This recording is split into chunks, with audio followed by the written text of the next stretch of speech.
of that super-secret agency. He knew the schedule. His victims all had CIA connections. And most frightening of all, his ability to leave them and to elude a massive manhunt. Doug McElway reports. It was the height of the morning rush hour. The traffic light at the entrance to the CIA on Route 123 had turned red. Cars came to a stop.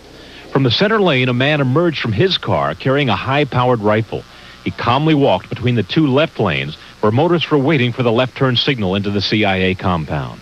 Starting with the lead car, he opened fire at point-blank range. Then he turned, firing at the car on his other side and on down the line of standing vehicles.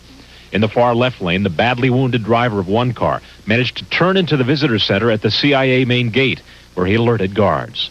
A female passenger in this Volkswagen jumped from her car and ran to the CIA, also alerting guards.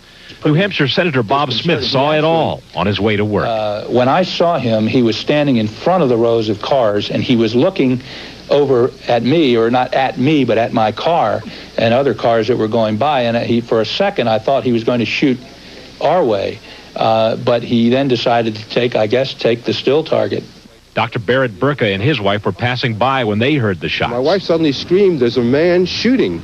And I looked to my immediate left, and about 10, 15 feet away, there was a fellow with what appeared to be a high-powered hunting rifle shooting into the automobiles.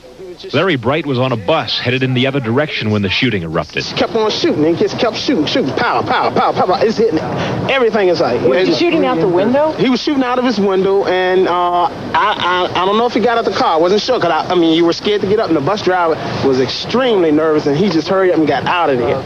The gunman's final toll, 2 men killed, 3 others wounded.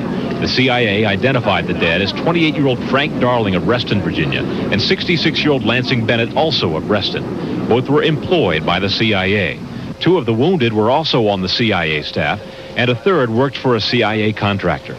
In the shock and confusion of the moment, police believe the gunman walked back into his light brown compact station wagon and drove off, eluding police despite extensive searches by air and ground. In Washington, I'm Doug McElway, News 4, New York.